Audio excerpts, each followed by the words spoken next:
My name is Kelleigh Nelson. I've been researching, writing, and speaking about the phony Christian right for 45 years. And I'm here today to tell you a little bit about them. Let me start off with Carroll Quigley.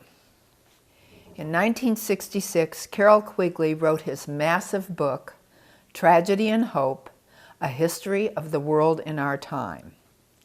He was the historian official for the Council on Foreign Relations, and Quigley was privileged for 2 years to study the plans of the elitists for the world.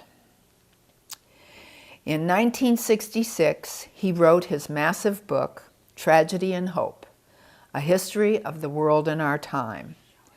Tragedy, here's the book. It is a huge monster, as you can see, more than 1,300 pages, okay? Very important book you can still purchase today. Tragedy being that so many people have to die, and hope being the New World Order. Quigley taught at the School of Foreign Service at Georgetown University from 1941 to 1976 and was President Bill Clinton's mentor. On page 1247 of his book, he wrote this very important statement. And this is the culmination of what we have today. The chief problem of American political life for a long time has been how to make the two congressional parties more national and international. The argument that the two parties should represent opposed ideals and policies, one perhaps of the right and the other of the left, is a foolish idea acceptable only to doctrinaire and academic thinkers. Instead of the two parties, they should be almost identical so that the American people can, quote unquote, throw the rascals out at any election without leading to any profound or extensive change in policy. The policies that are vital and necessary for America are no longer subjects of significant disagreement. Understand that between both parties, there's no disagreement, but are disputable only in details of procedure, priority, or method.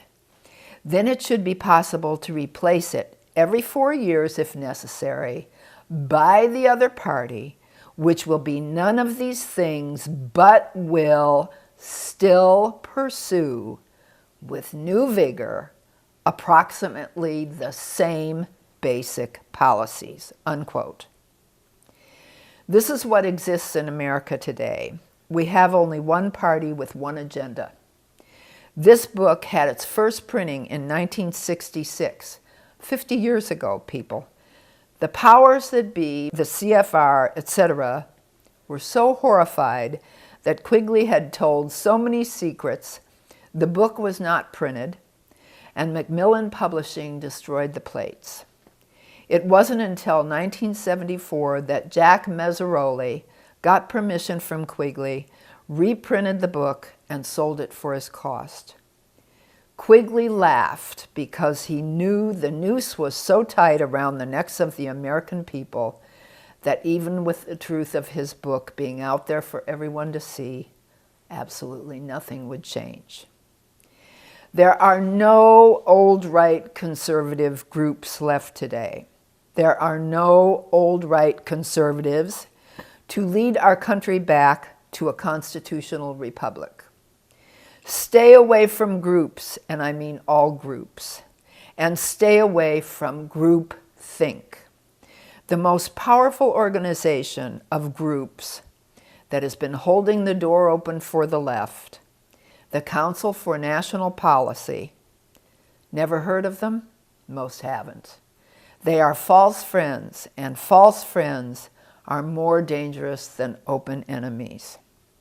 The Council for National Policy was founded in 1981, allegedly to counter the Council on Foreign Relations, but it had 5 CFR members on their initial roster, 2 of the most famous being Arno de Borgesgraaf and J. Peter Grace. They still have CFR members on their membership list today, and it is populated by neocon Trotskyites, Dominionist Reconstructionists, and cultists. Let me explain. 40 or 50 years ago or more, those who have become leaders in today's Republican Party drifted away from Trotskyism and began to identify themselves as democratic socialists. Still later, under the guise of neoconservatives, Irving Kristol and William F. Buckley, who emasculated true old-right conservatism, they slithered into the Republican Party as moderates. They stole the name of conservative and seized intellectual control of the true conservatives as well as the entire Republican Party. Leon Trotsky must never be ignored. Trotsky, unlike Stalin and Lenin, favored the slow and patient imposition of Marxist socialism without murders and gulags. Trotsky wished for the people to choose Marxism rather than having it forced upon them. Irving Kristol, father of Bill Kristol, stated, quote, "I regard myself as lucky to have been a young Trotskyite, and I have not a bitter single memory," unquote. Now, Dominionist Reconstructionists desire a Christian theocracy to head the country, a return to Old Testament laws, i.e., punishment for sin, stoning in the street of homosexuals and adulterers, etc. And they believe Christ will not return to the earth until they have theocratized the entire world. In the late 70s, the view on the right was that an organization such as the Council for National Policy was desperately needed. It stemmed from the perception that the Council on Foreign Relations, which closely identified with the Rockefeller family, was selling out American interests in the pursuit of a left-wing foreign policy agenda. This is very true. However, these right-wing groups have been extremely helpful with exactly the same agenda. The top movers and shakers who founded the CNP are, and I'll tell you a little about each of them: Nelson Bunker Hunt, Texas oil man and silver manipulator, and financial provider for fellow CNP member Bill Bright's Campus Crusade for Christ. Bunker also provided Wycliffe translators, Bible translators, property in Texas for a new international translation center. Thy Will Be Done by Colby and Dennett, 2 people who exposed what was going on. Here's the book, another huge book to read, but worth the purchase. This book documents the connections between Wycliffe Bible translators, the Rockefeller family, and the CIA, who carried out the genocide of indigenous tribes in the Amazon basin.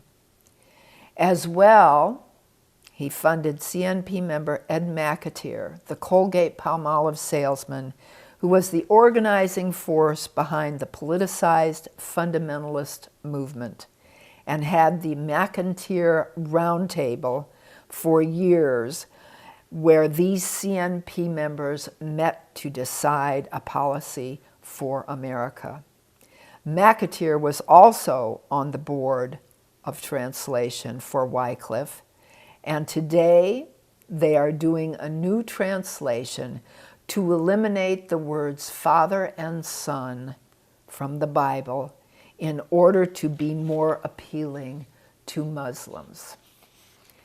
The second founder of the CNP is Pat Robertson.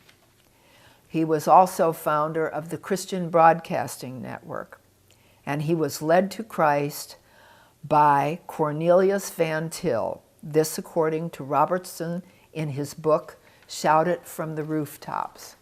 And Van Til is a Dominionist Reconstructionist. Robertson also sold his family channel for $1.9 billion to CFR member Richard Murdoch. In 2008, Pat rushed to endorse pro-abort, pro-homosexual, anti-gunner Rudy Giuliani for president. Robertson worked for 2 years as financial analyst and management trainee at W.R. Grace Company, which employed émigré Nazis after World War II. Robertson was also godfather of the child of company president J. Peter Grace, a fellow CNP member and CFR member, who was head of the Sovereign Military Order of the Knights of Malta in the United States and a key figure in the CIA's Operation Paperclip to remove classified information from dossiers on Nazi war criminals. He was CFR as well as CNP on the very initial membership roster and was also on the board of CNP and on Willard Garvey's International Conference on Privatizing Education. More on that in just a little bit. It's very important. Another founder, Tim LaHaye, Baptist preacher, received mega funds, as have many other CNP members, from cultist Sun Myung Moon. Moon financed the World Parliament of Religions that included the Covenant of Isis and the Theosophical Society groups. Moon's websites promoted the UN Habitat II conference. Tim LaHaye coordinated Christian right voter registration projects under his 1983 American Coalition for Traditional Values. When this faded from view, his wife Beverly started Concerned Women of America as a grassroots formation as well as a heavy lobbying group. Reagan addressed Beverly's group in 1987. Jeannie Kirkpatrick was another invited guest for their yearly conference, and Jeannie was CFR, Trilateral Commission, and UN Ambassador. Beverly LaHaye endorsed Operation Rescue, run by Dominionist Terry Randall. Tim LaHaye has been a leader in pushing the 4 temperaments of man, which is a major deception in the church today, and is the so-called spiritual application of pseudo-psychological temperament theory for individual personality assessment, when in actuality is derived from pagan and occultic philosophies, including Freud and Jung. The temperament can be defined as the unique mental and emotional disposition identifiable as the personality. The study of temperaments, which are man-centered, self-oriented, and psycho-paganistic, are being offered to the unwitting as a sophisticated, almost magical way to understand our deepest natures and our personality types. In actuality, Christians could be unknowingly lured into the occult by practicing the temperaments and other New Age personality typologies. With money from LaHaye's Left Behind series, the LaHayes gave $4.5 million to fellow Council on National Policy member Jerry Falwell's Liberty University for the School of Prophecy, which opened in 2002 and was named after LaHaye. LaHaye held the position of paid chairman with Sun Myung Moon's now defunct Coalition for Religious Freedom, the CRF. Moon is the founder of Unification Church and was the self-proclaimed Messiah to the world. He teaches the particularly vile heresy that not only did Jesus fail in his earthly ministry, but that he had sex with the women who followed him. This was reported in the 1990 Omega Letter and the 1996 Religion in Politics. In June 1985, Coalition for Religious Freedom held several rallies, one of which was in Washington, D.C. There, LaHaye urged over 300 men and women present to support Moon by voluntarily going to jail with him for a week, if allowed to do so by authorities. LaHaye said, "Not that I'm in agree with his doctrine, not that I agree with what he teaches, because many of us don't know what he teaches. We have only read about it in the paper, and you know how much we can trust papers," unquote. Evidently, LaHaye is unaware of the many books and research papers made available by Christian cult investigators. Certainly, the newspapers are not the only source of information. Other so-called evangelicals that served with LaHaye at CRF as executive committee and or advisory board members were Don Wildman, founder and president of the social activist American Family Association. He's a CNP member and a Dominionist. Marlon Maddox, now deceased, CNP Point of View nationwide talk show. Paul Crouch, TBN Network's infamous founder.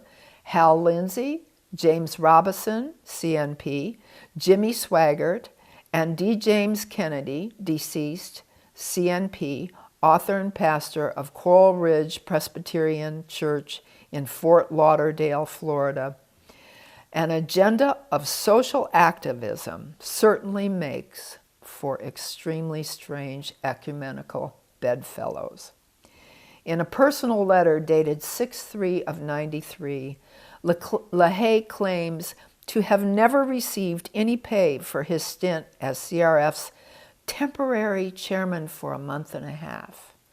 LaHaye seems to be saying, it's okay to serve on the board of an apostate organization as long as you don't accept pay for it.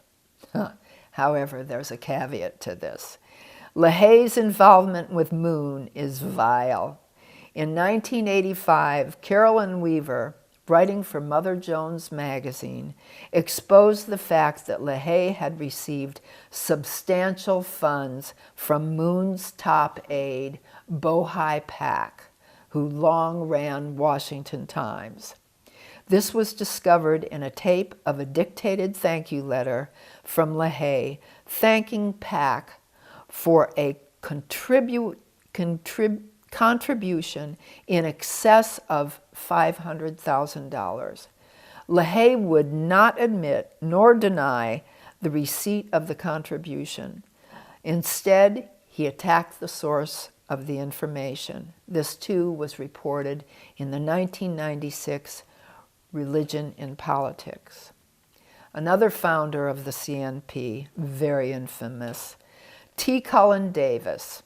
He was a millionaire oil heir. In August 1976, Davis was charged with the murder of his estranged wife's boyfriend, Stan Farr, and her daughter, Andrea Wilborn. 76 is before the CNP was founded in 81. Davis's wife, Priscilla Davis, had filed for divorce in 1974. But in 76, the divorce proceedings were still ongoing and the divorce had not been made official. Farr and Wilburn had been shot dead, and Davis's wife Priscilla wounded by a gunman who entered the home in Fort Worth on August 2nd, 76. In November 1977, after what had been called one of the most expensive murder investigations and trials in Texas history, a jury found Davis not guilty.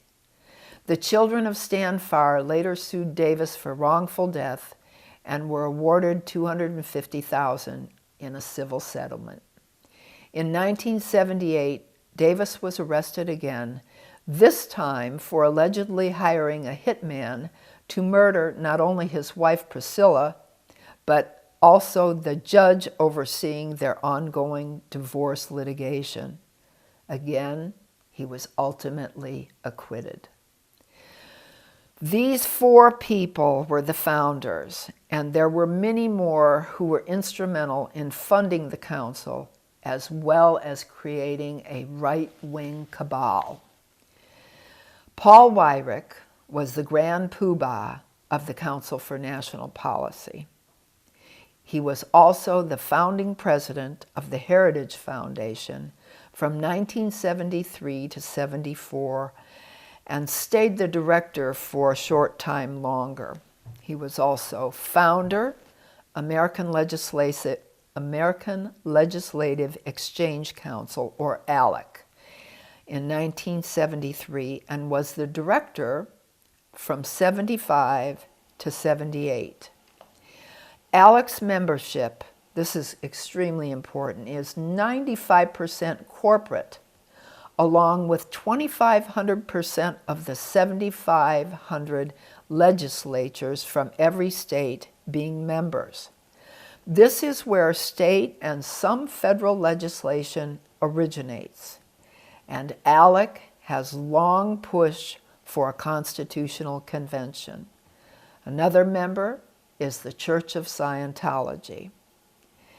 And one must remember that that means the corporate entities and the legislators get together to foment legislation that is not to the benefit of the American people. Paul was also a member of the Interfaith Council for Environmental Stewardship, or ICES, which amounts to a green Evangelicals and Catholics Together document, which many involved already having signed the ECT or ECT2 or other ecumenical ventures. Their Cornwall Declaration on Environmental Stewardship, signed by evangelicals, Catholics, and Jews, is an environmental statement of faith uniting these same groups in yet another avenue. In 1971, Joe Coors, founder of Coors Beer, along with Jack Wilson and Paul Wyrick, founded Analysis and Research Incorporated to establish a political research entity, that being the infamous Heritage Foundation. CNP member Joe Coors donated the first-year Heritage budget of $250,000 for 1973 from the coffers of the Coors Corporation, and for the next 2 years gave $200,000. He then pledged $15,000 per month. Coors and Wyrick set up the Committee for the Survival of a Free Congress to carry out political activities and the Heritage Foundation as a tax-exempt educational research entity. The Coors Company provided Heritage with $20,000 per month during the Foundation's first year, and Wyrick was president until '74. The Free Congress Foundation Board of Directors included Wyrick, who was an ardent supporter of the Society for the Protection of Tradition, Family, and Property, and Charles Mosier, an editorial advisor to a publication that praises the Nazi Waffen-SS. Wyrick, who for years represented the political interests of the Coors family in D.C., sponsored the work of a convicted Nazi collaborator, Laszlo Pastor, a Hungarian-American who was employed at Wyrick's Free Congress Foundation. The Coors and Scaife-funded foundation co-sponsored a 1989 forum with a pro-Nazi group, the Anti-Bolshevik Bloc of Nations.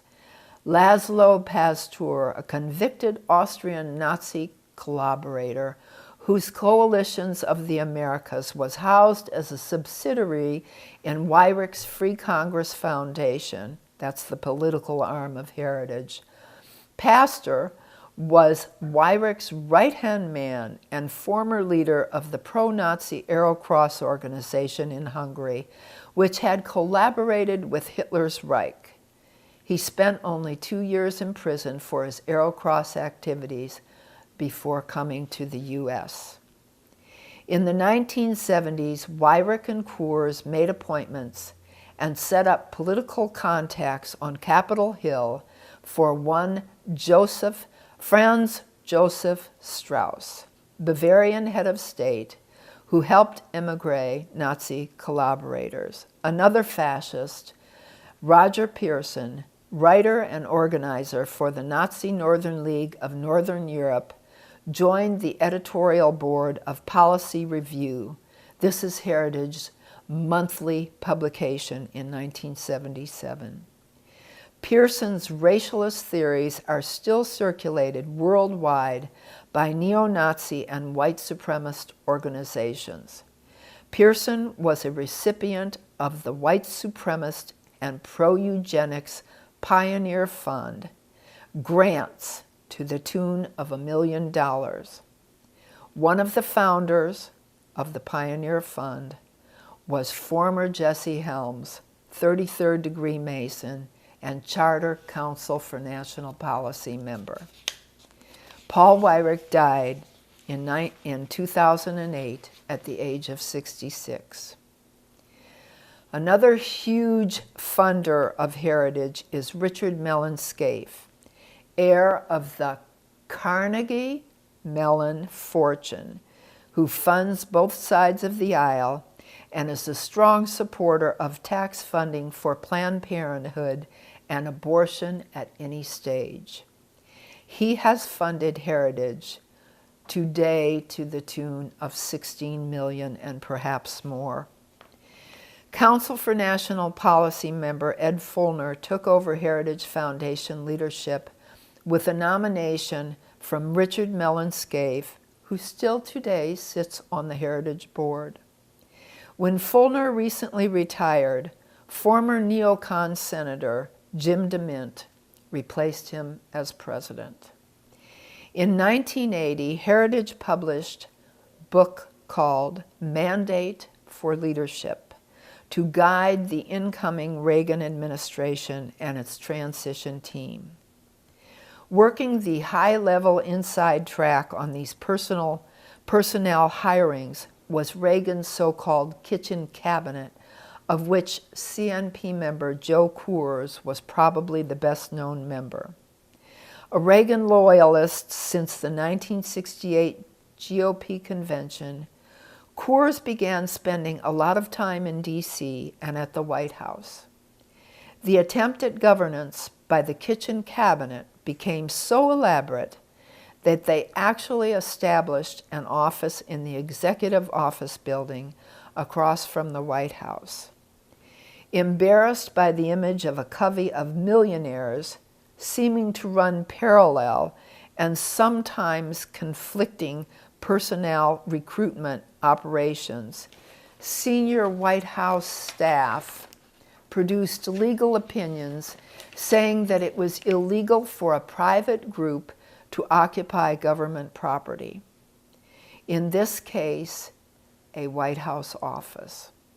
Although Coors produced a legal opinion arguing there was no violation of law, Coors and friends were evicted. Heritage could hardly claim diminished relations with the Reagan administration, however, as an estimated 2/3 of its mandate's recommendations were adopted in the first year of the administration. Further, Heritage was using a letter of endorsement from White House Chief of Staff Ed Meese, CNP charter member.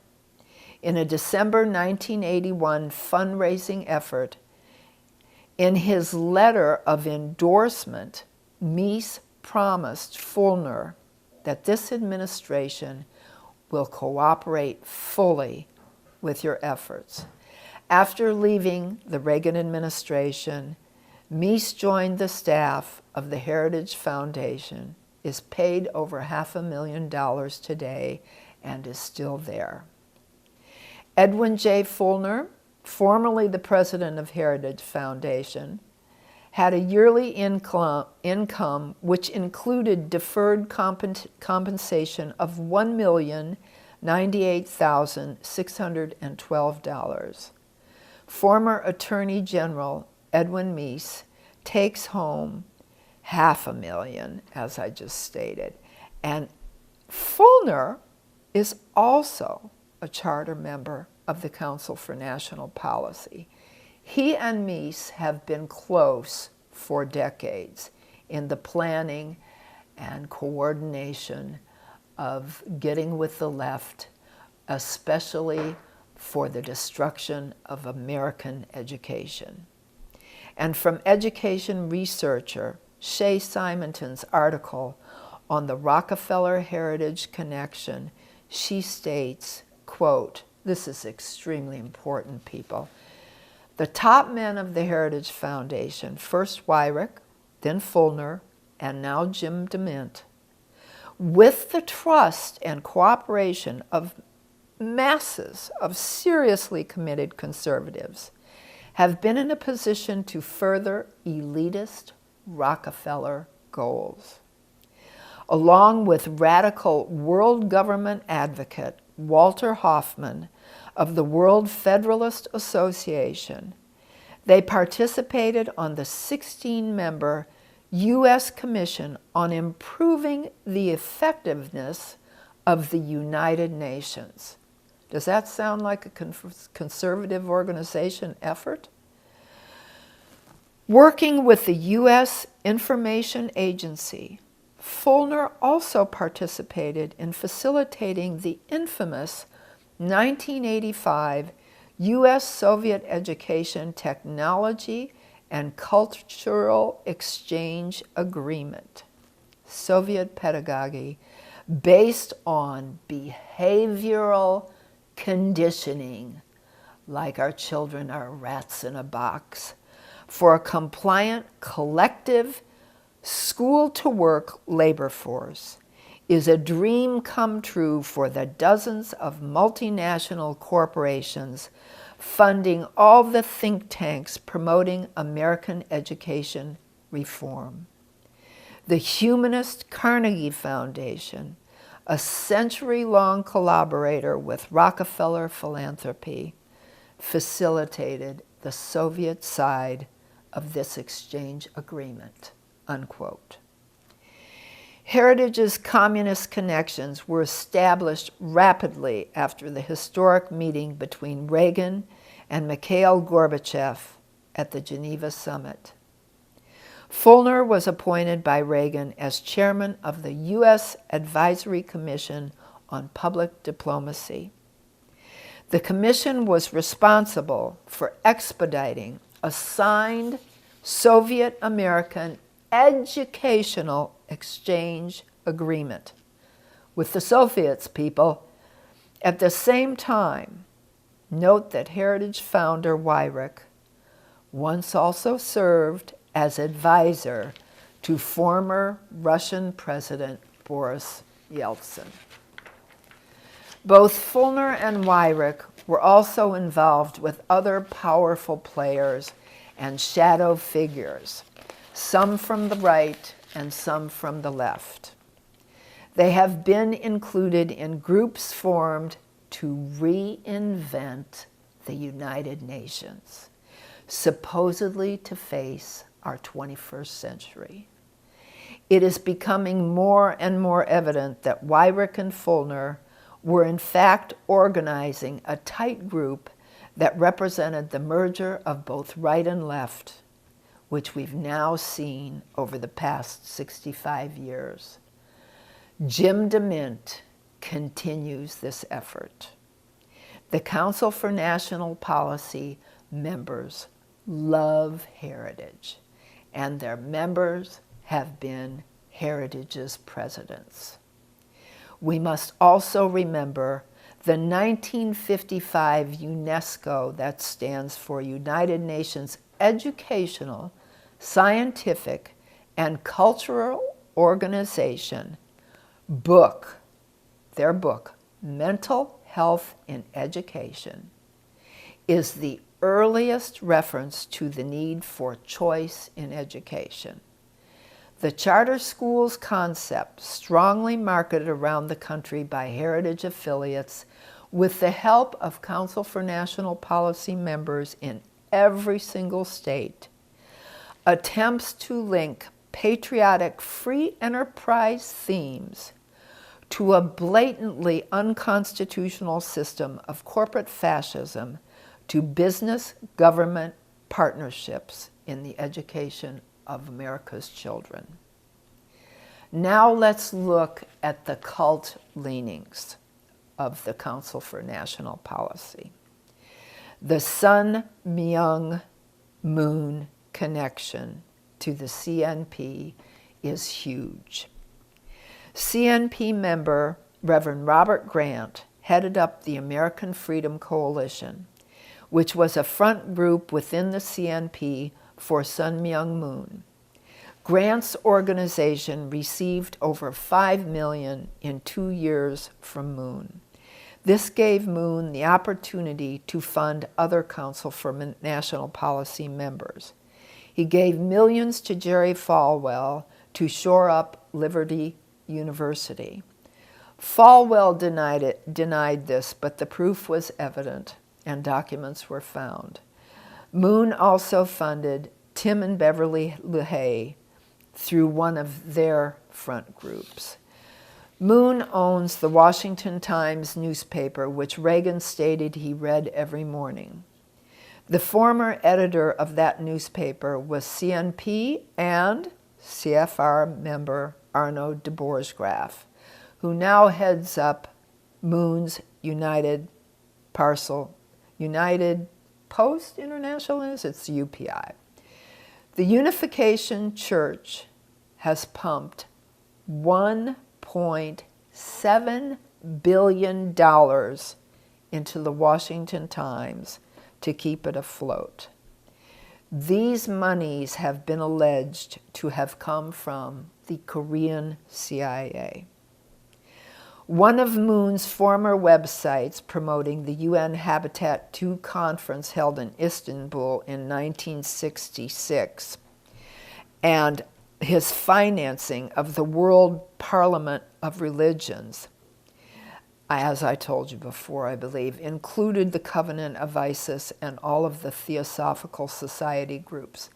This is Rudolf Steiner, Waldorf schools, definitely nothing Christians or the Judean Christian American people would consider of good help to education. Moon used to have huge conferences where he would speak with his wife.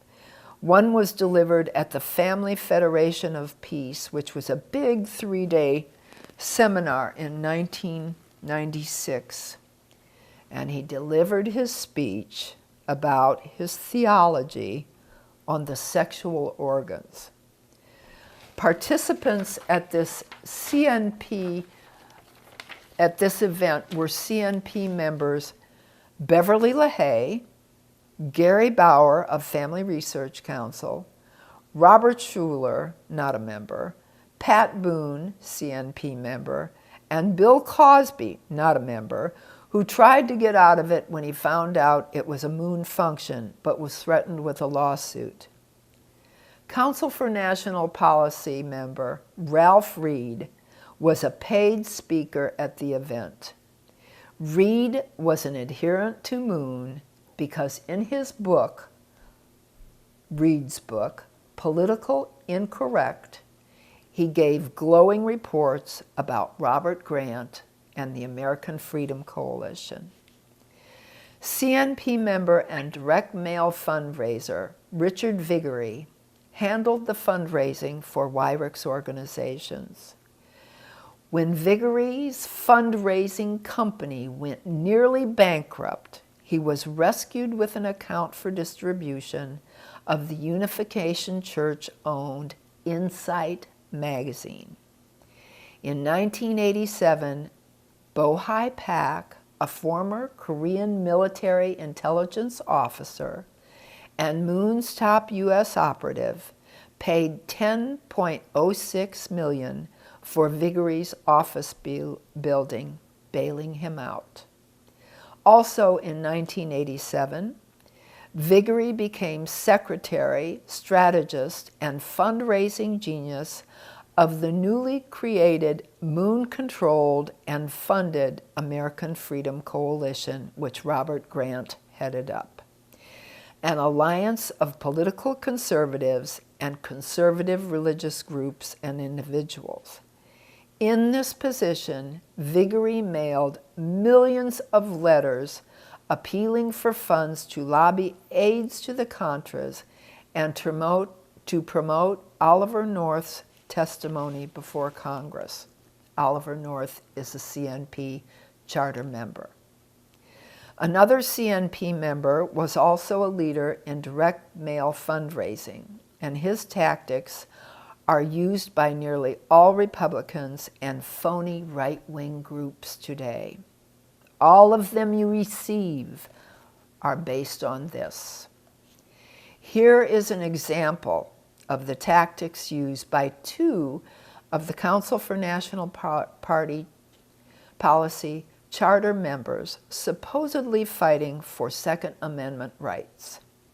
In the article Merchant of Fear by Jim Halpin and Paul d'Armand from 1994 and 95, they stated, quote, "Nearly everybody gets direct response mail, letters from charities, political campaigns, and all sorts of other causes asking the recipient to mail back a donation."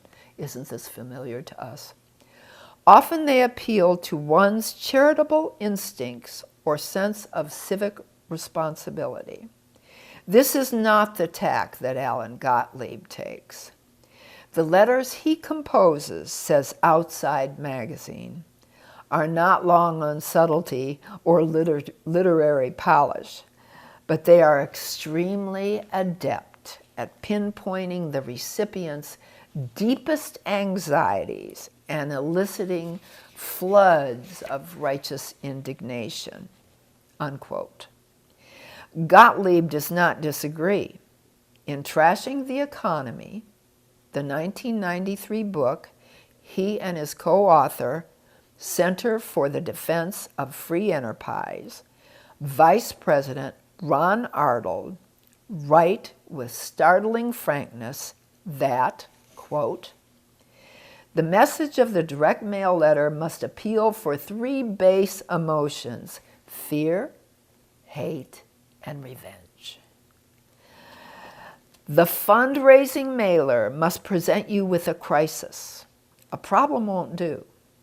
That crisis must frighten you. If you are not frightened, you won't send money.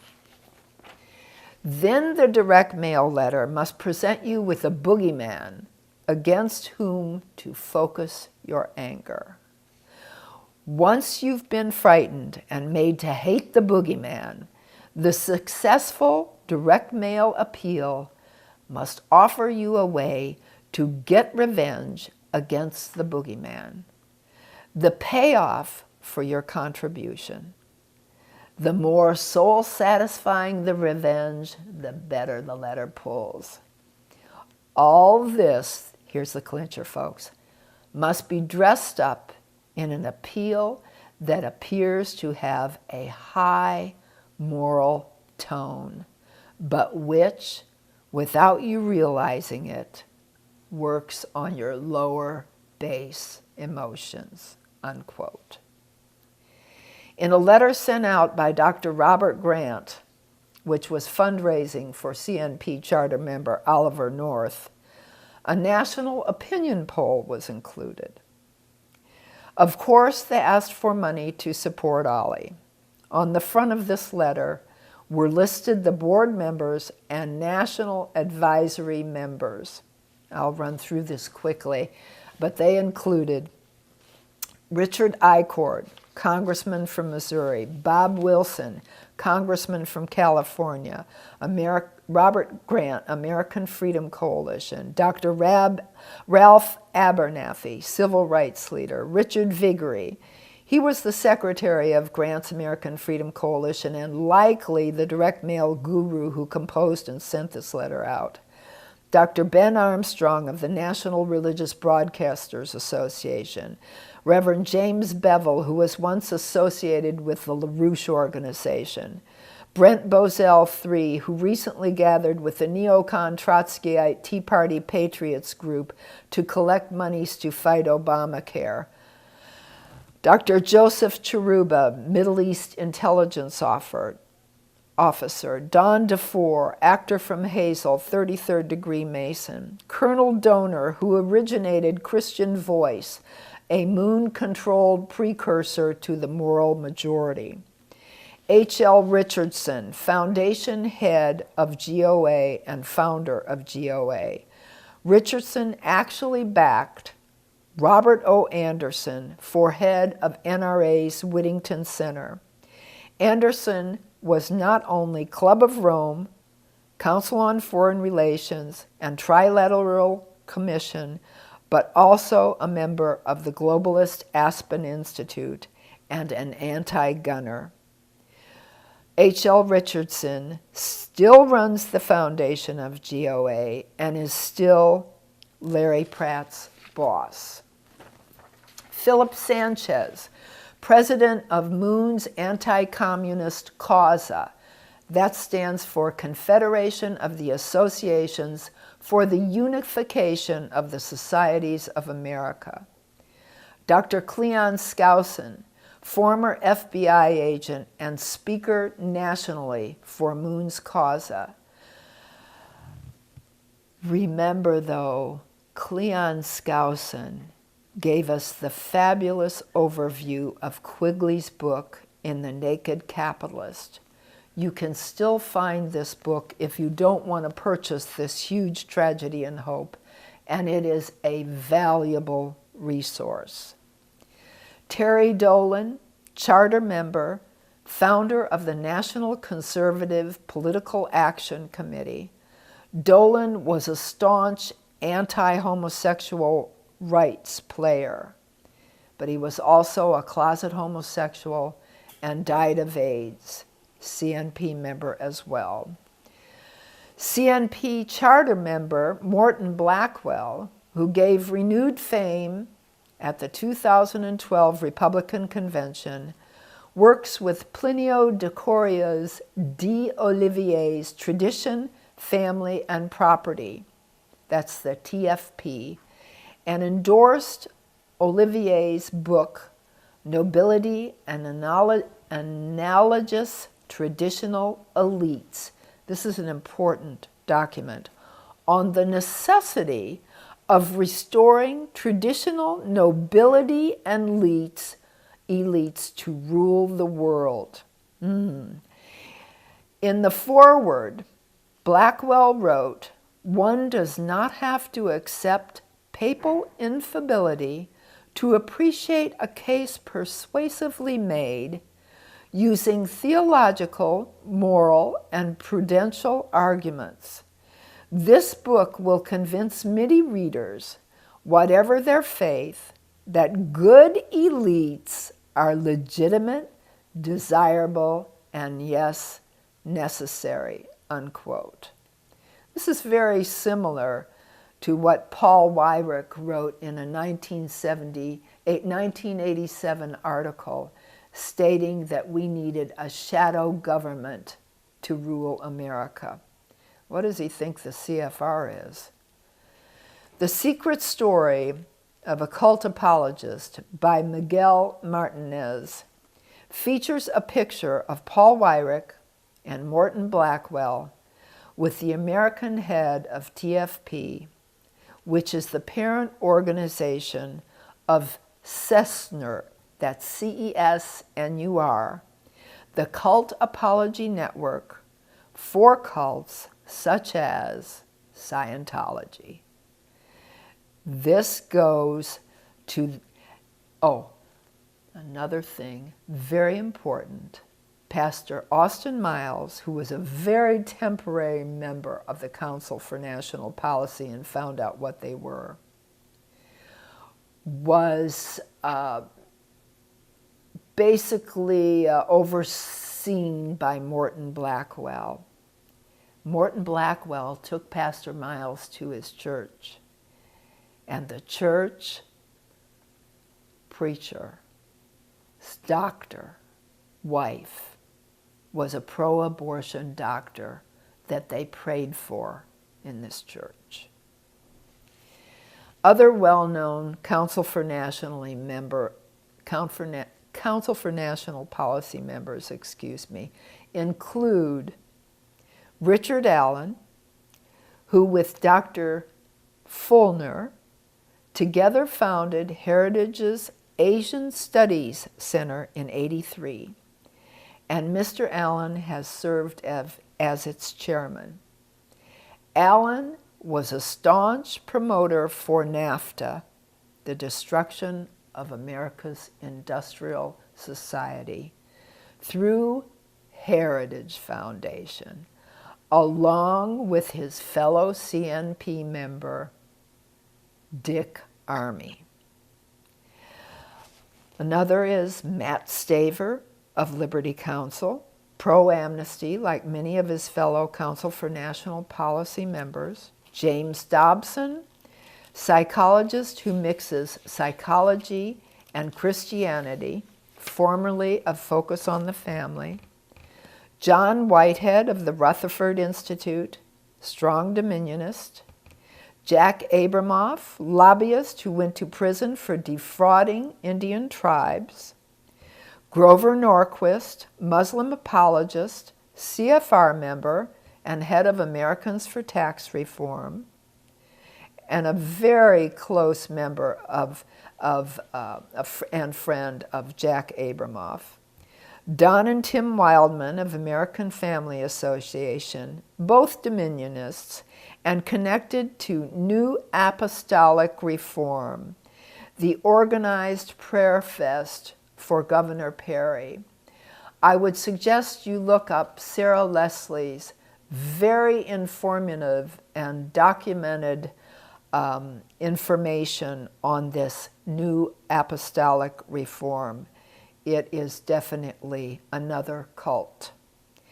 D. James Kennedy, deceased preacher from Coral Ridge Ministries, a Presbyterian Dominionist. Bill Bright, deceased. Most of these people are charter members, too, of the Council for National Policy. Bill Bright headed up Campus Crusade for Christ, and Bright came out of the corrupted Fuller Theological Seminary. Herb Titus, School of Public Policy, CBN University, that's Pat Robertson's, and he tends to Dominionism.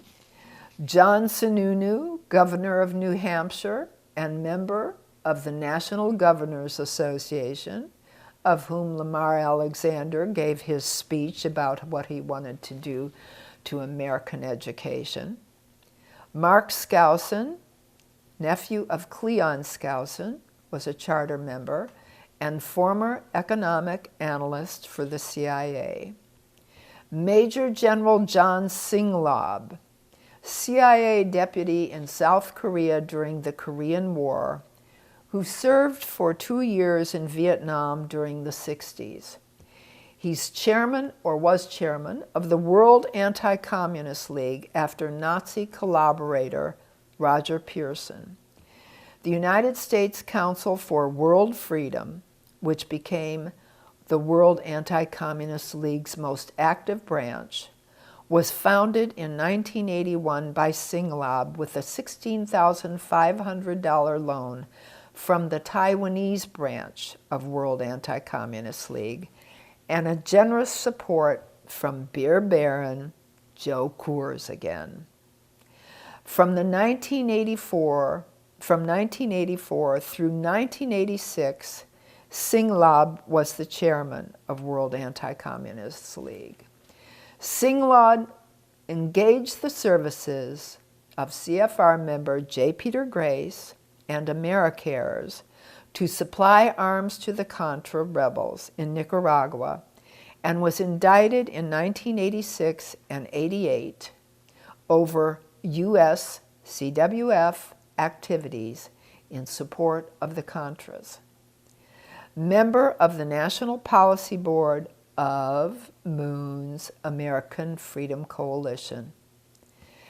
So there again, tied to the Unification Church. Richard Schaaf, CNP member, Board of Governors, 1982, former Grand Kilgrap State Secretary, and funder of the Indiana Ku Klux Klan. I don't know if most people understand that in Indiana there is one of the most active and the largest KKK groups around, and there are still places where black men better not be seen after dark of night. Financial supporter of High Frontier and Star Wars Group, allied with Elizabeth Clare Prophet's Church Universal and Triumphant. He served on the board of Jesse Helms' Coalition for Freedom, which again received funding from the Eugenics Pioneer Fund, and who also funds racialist research. Funds and served on the board of directors of Moon's Conservative Caucus.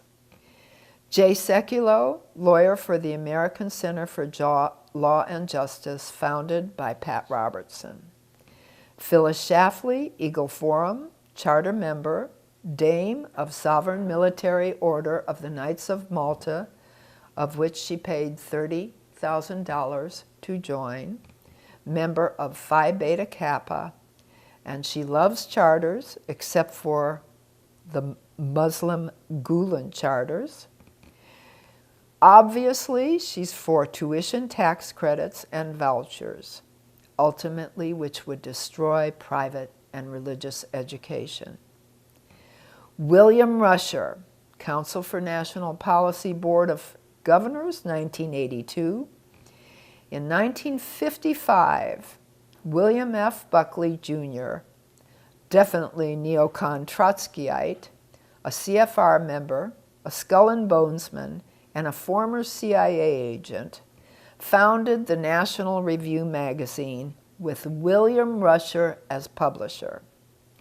Rusher and F. Clinton White, having cut their political teeth in the Young Republican National Federation, the powerful and shadowy YRNF syndicate, became the political strategists of the ideologically distinct conservative movement that gained organizational control of the Republican Party in 1964. In 1961, Richard Viguerie answered an ad in National Review for a political organizer and was hired by Rusher as Young Americans for Freedom's executive secretary. In 1976, at an American Conservative Union Conference reception after the conference, Rusher was asked by Charlotte Iserby the following question, quote, "Why doesn't Human Events, National Review, and the American Conservative Union ever deal with the subject of no elected boards and regional governance?" His response was, quote, "I guess they don't think it's so important," unquote. In the Communist Daily World, Morris Zeitlin explained that regionalism is communism. The entire article is on page 134 in Charlotte's Deliberate Dumbing Down of America. You can get that easily on her website, deliberatedumbingdown.com. Planning is socialism's trademark. Think too of the UN Agenda 21 and the planning for the elimination of our property rights. So I guess the neocons believe communism is not very important, eh? Back to the list. Rousas Rushdoony, deceased, charter member, Council for National Policy, strong Dominionist Reconstructionist, and founder of his group Chalcedon. Gary North, Council for National Policy member, son-in-law of Rousas Rushdoony, another Dominionist Reconstructionist, made tons of money selling survival supplies during the Y2K by selling fear. Now heads Ron Paul's new homeschool curriculum, along with other Dominionist Reconstructionists as teachers. Folks, keep your children away from that curriculum. Michael Ferris, charter member of the Council for National Policy, homeschool legal defense. He is pro-con-con and author of the Parental Rights Amendment, which outlines parental rights, thus eliminating our God-given rights. He is the Senior Fellow for Constitutional Studies for Convention of States, another pro-con-con group, at Patrick Henry College. Dr. Charles Rice, charter member, professor of law, Notre Dame and Fordham University. Alan Gottlieb, who I mentioned, Citizens Commission for the Right to Keep and Bear Arms, charter member. Larry Pratt, GOA, works for H.L. Richardson, charter member CNP, has no problem speaking to white supremacists, neo-Nazis, etc. Deceased Howard Phillips, charter member, U.S. Taxpayers Party, changed to the Constitution Party, Dominionist. Jerry Falwell, deceased, Liberty University, charter member, Council for National Policy, started the Moral Majority, received millions from Sun Myung Moon to shore up Liberty University. Lieutenant Governor Oliver North, who so many people were supporting during Iran-Contra, from the CNP. Charter member, he gave us the infamous FEMA and the horrible Rex 84 under Reagan, which would suspend the Constitution and declare martial law during a state of national emergency. Gary Bauer founded the Family Research Council in '83. Bauer was featured as a speaker at the Moons Women's Federation for World Peace Conference in D.C. in '96 and had a full-page ad in the Moon-owned Washington Times. In August of '97, a new headquarters for Family Research Council, a 6-story building, stands at 801 G Street Northwest in the heart of the nation's capital and was built and decorated with funds through resources provided by Family Research Council benefactors, the families of Ed and Elsa Prince and 33rd degree Mason Richard DeVos of Amway fame. Bauer ran for president in 2000 and withdrew and backed pro-abortion candidate John McCain. Ralph Reed, former director of Pat Robertson's Christian Coalition, who worked very diligently to slam good conservative constitutional challengers, and was very tied to Jack Abramoff's illegal lobbying deals. It stained his reputation, but he's back. Tony Perkins, Family Research Council. He is United Nations non-governmental organization. Elsa Prince, she is the mother of Eric Prince, who is the founder of Blackwater, a private military company. Chuck Missler, who is extremely tied to big government and corporations and has many New Age leanings. James Robertson Evangelistic Association. Edwin Meese, attorney, Reagan administration, Charter CNP member, Heritage Foundation. Pat Matriciana heads up Jeremiah Films. He was the chairman for Citizens for an Honest Government. An expose on Scientology was done by 60 Minutes. And because Carolyn Steinecke sits on the board of Chairmen for Citizens for Honest Government and is a Scientology member, Matriciana went back and produced a video against 60 Minutes.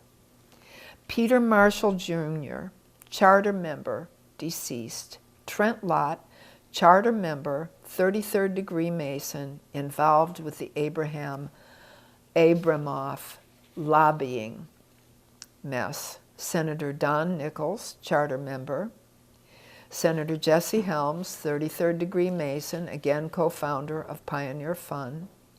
John Lofton, Conservative Digest. Alan Keyes, charter member, neocon Trotskyite and Bilderberger. Bill Kristol was his college roommate and ran his presidential campaign.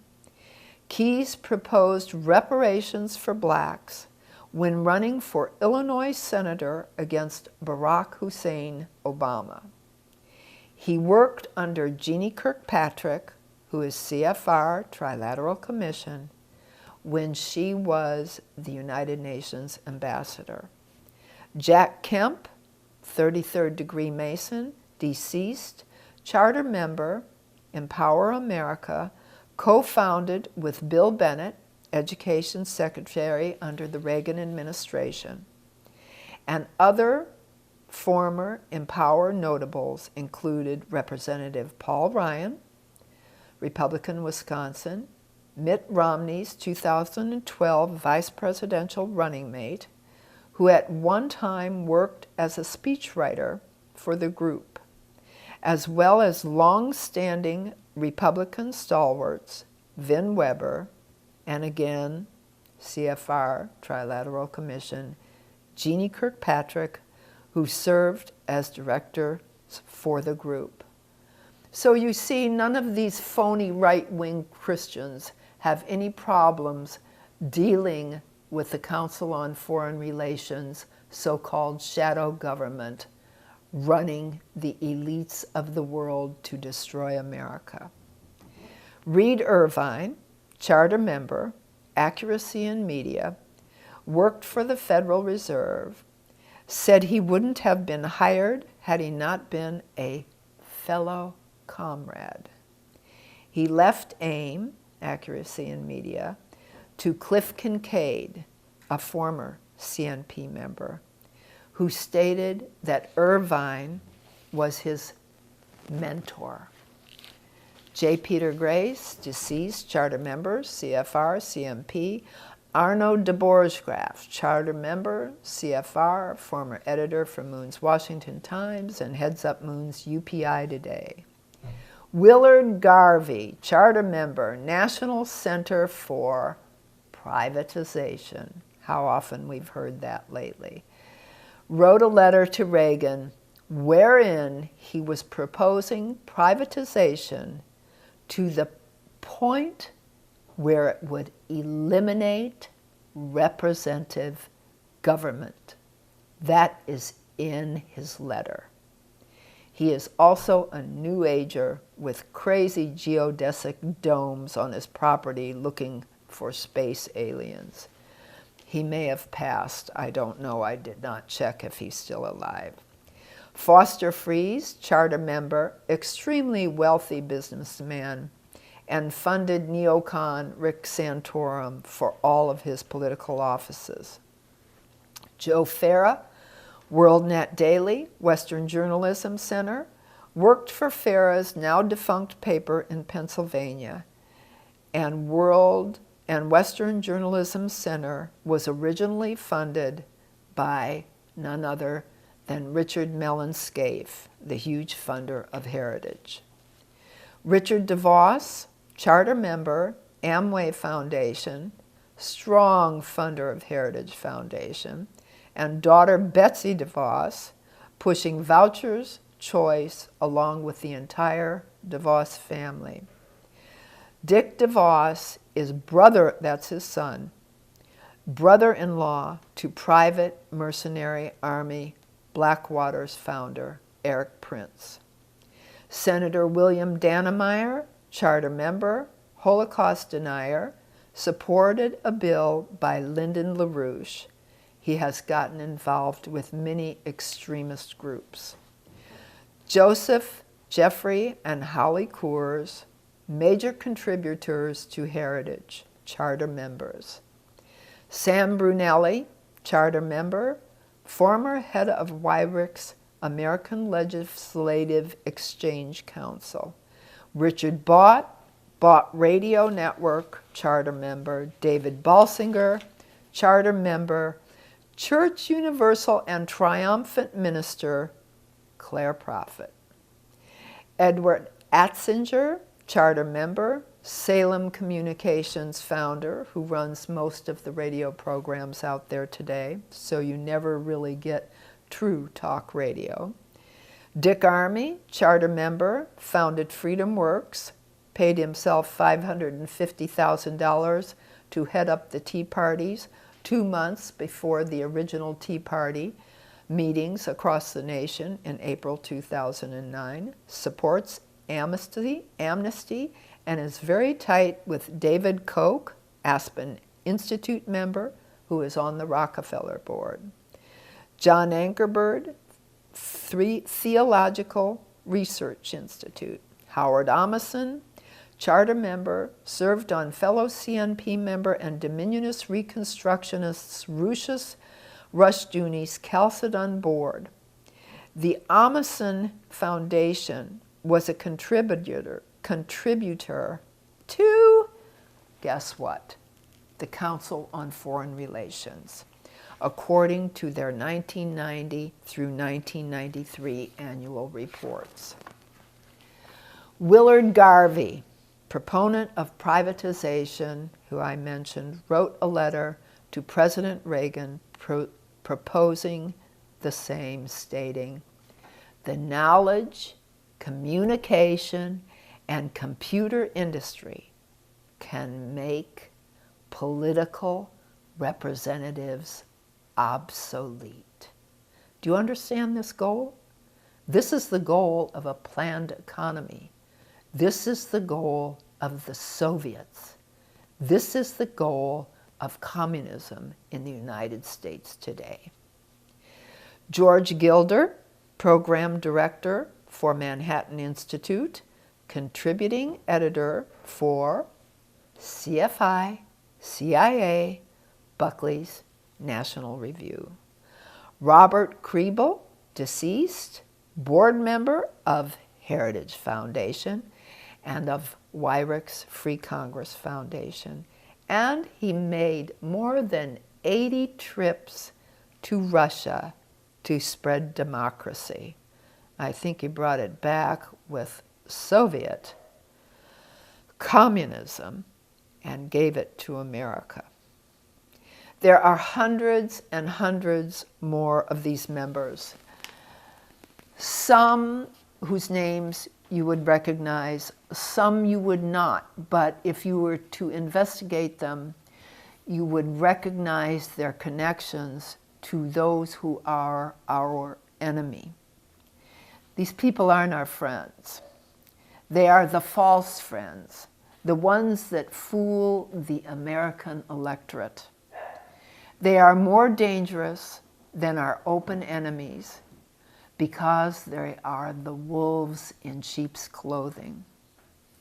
Stop and think about this, folks. We would not be fighting education today had even a handful of these Council for National Policy members read Charlotte Iserbyt's book or come forward to help us save America's once great education.